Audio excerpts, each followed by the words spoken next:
தமிழகத்தை பொறுத்த வரைக்கும்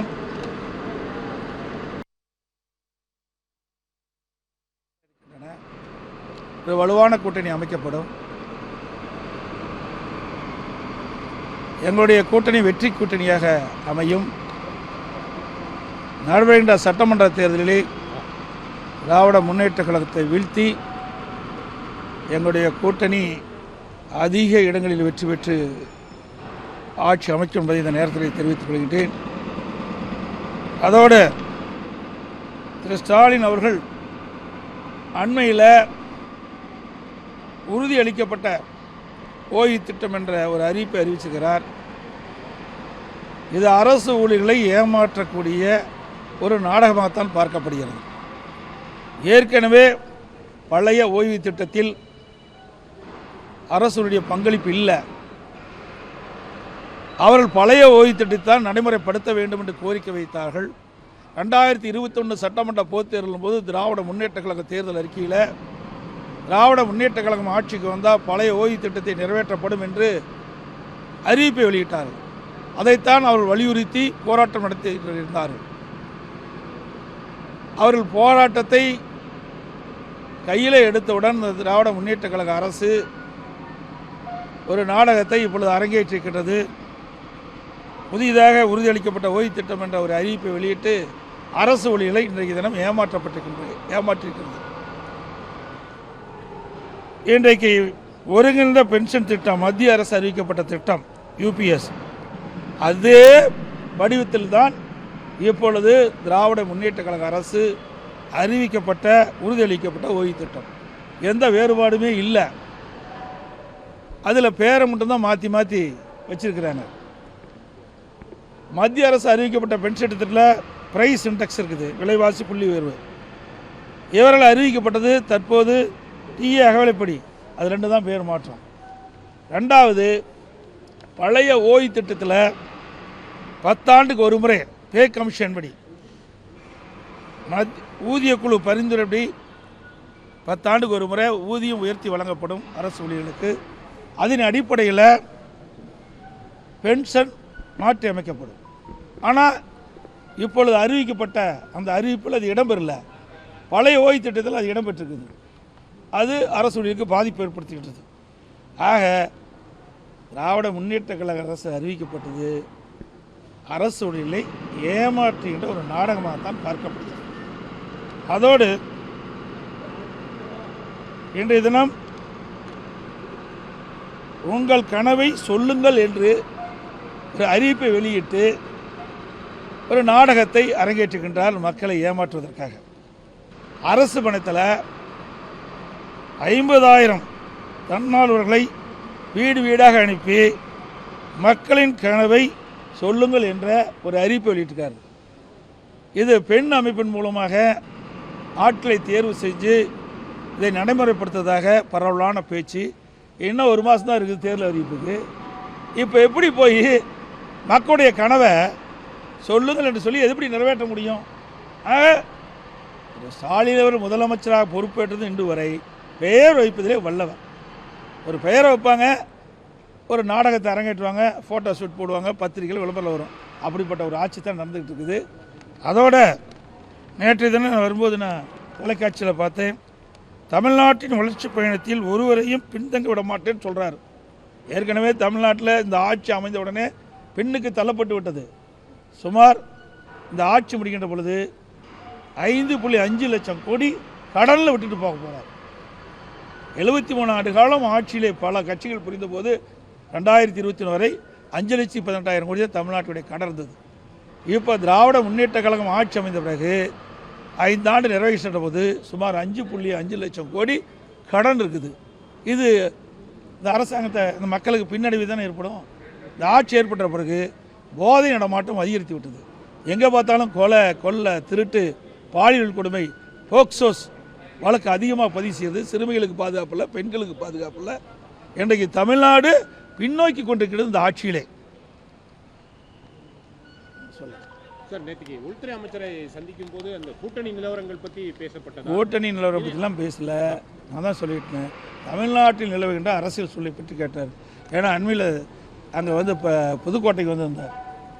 அந்த யாத்ரா நிறைவு விழாவுக்காக வந்தார். அப்போ நாங்கள் போக முடியல. ஏன்னா எனக்கு வந்து சேலத்தில் ஒரு மீட்டிங் இருந்தது, கள்ளக்குறிச்சியில் மீட்டிங் இருந்தது.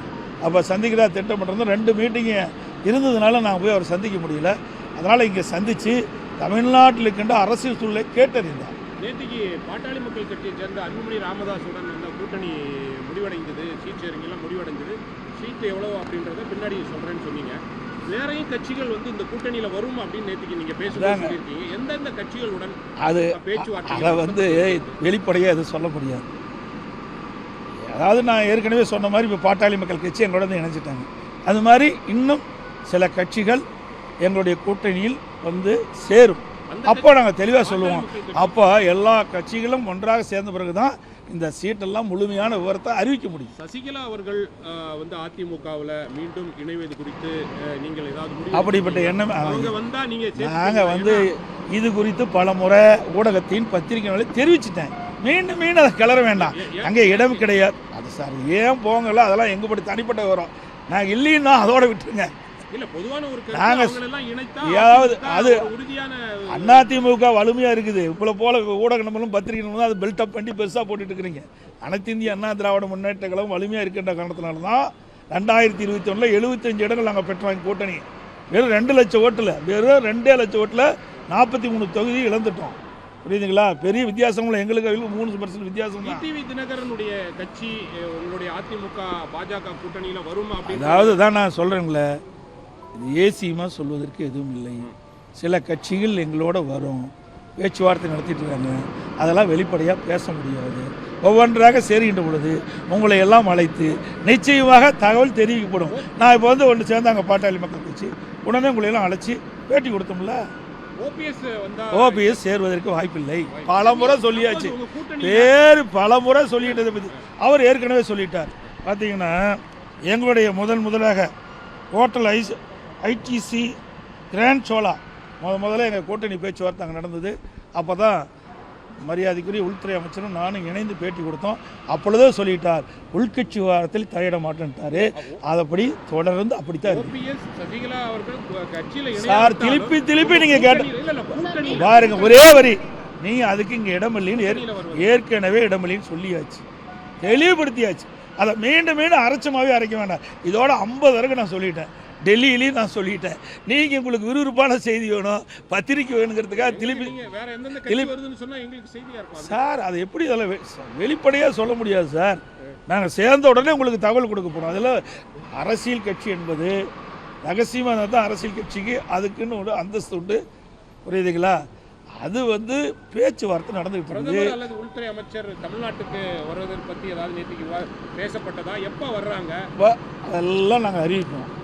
ஏன்னா அதான் முத அரசியல் சூழ்நிலை பற்றி பேசியிருக்கிறோம். என்னைக்கு பாரத பிரதமரோ அல்லது மற்ற மத்திய அமைச்சர்களோ வருகின்ற பொழுது நிச்சயமாக ஊடகத்துக்கு தெரிவிக்கப்படும். அது பாரதிய ஜனதா கட்சியுடைய தலைவர்களும் தெரிவிப்பாங்க, நாங்களும் தெரிவிப்போம். நேற்று முதல்வர் பேசுகிறப்ப தமிழ்நாட்டை வந்து தமிழகத்தில் உள்ளவரை தான் ஆட்சி செய்யணும், டெல்லியில் இருந்துடைய ப்ராக்சி அரசு வந்து ஆளக்கூடாதுன்ற ஒரு கருத்தை முன்வச்சிருக்கிறாரு. எங்கள் அப்படி தாங்க நாங்களும் சொல்லிட்டு இருக்கிறோம். அவர் தெரிஞ்சு பேசுகிறாரா தெரியாது பேசுகிறாரு தெரியல. எங்கள் கூட்டணிக்கு யார் தலைமை சொல்லுங்கள்? யாருக்கு தலைமை? யாருக்கு தலைமை?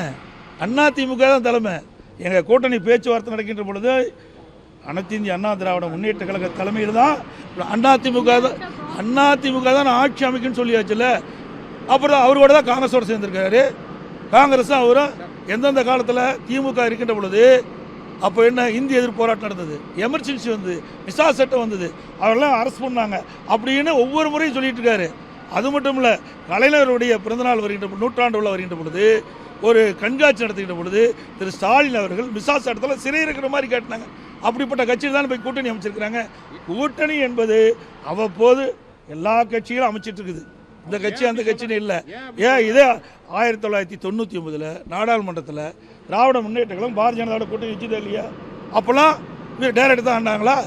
அமைச்சரவையிலே வீட்டில் இருந்தாங்க. கிட்டத்தட்ட 8 ஆண்டு காலம் திராவிட முன்னேற்ற கழகம் மத்திய அமைச்சரில் பாரதிய ஜனதா மத்திய அமைச்சரவையில் இடம்பெற்றிருந்தாங்களே இல்லையா? 2001 சட்டமன்ற பொது தேர்தலில் இடம்பெற்றிருந்தாங்க. அதையெல்லாம் நீங்கள் கேட்க மாட்டேங்கிறீங்க. அதாவதுங்க எல்லா கட்சிகளும் எங்களோடையும் கூட்டணி வச்சுருக்கிறாங்க, திமுகவோடையும் கூட்டணி வச்சுருக்கிறாங்க.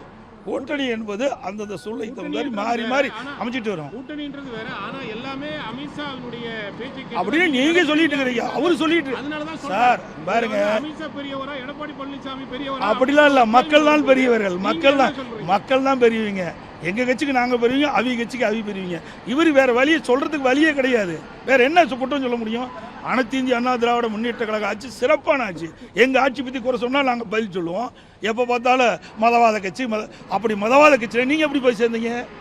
நீங்க 8 ஆண்டு காலம் நீங்க அமைச்சரவை இடம் பெற்றிருந்தீங்களே, அப்பெல்லாம் மதவாத கட்சி இல்லையா? அதே கட்சி தானே இப்போ தொடர்ந்துட்டு இருக்குது. வேற கட்சி வந்துருக்குது, வேற வேற வேற அந்த நிதியில் பிரைம் மினிஸ்டர் மாறலாம், அமைச்சர் மாறலாம், ஆனால் கட்சி பாரதிய ஜனதா கட்சி தான். அந்த கொள்கை அதே கொள்கை தான். ஆனால் வேண்டுமென்றே திட்டமிட்டு வேற எங்களை குறை சொல்வதற்கு எதுவும் இல்லாத காரணத்தினால இப்படிப்பட்ட ஒரு குறையை கண்டுபிடிச்சி ஒரு தவறான செய்தியை, அவதூறான செய்தியை முதலமைச்சர் பரப்பி வர்றாரு. திராவிட முன்னேற்ற கழகம் தோல்வி பெறுவது உறுதி, எந்த காலகட்டத்திலையும் வெற்றி பெறாது. அதிமுகவை பொறுத்த வரைக்கும் கடந்த 4 ஆண்டு காலம் சிறப்பான ஆட்சி கொடுத்தோம். எங்களுடைய ஆட்சியில் எந்த தவறு சொல்ல முடியல. இப்போ முதலமைச்சர் தவறு சொல்ல போகலாம். இப்போ எவ்வளோ ஊழல் நடந்திருக்குது, அவ்வளோ ஊழலையும் மேதக ஆளுநர்கிட்ட சப்மிட் பண்ணோம். நீங்கள் 4 லட்சம் கோடி. அது மட்டும் இல்லை, இன்றைய தினம் இடி இன்றைக்கு சோதனை செஞ்சு கண்டுபிடிச்சி அதை எஃப்ஐஆர் போட வேண்டும் 2 முறை இந்த அரசாங்கத்துக்கிட்ட கோரிக்கை வச்சாங்க. ஆனால் அது அந்த கோரிக்கை இந்த அரசு ஏற்கல. இன்றைக்கு நீதிமன்றம்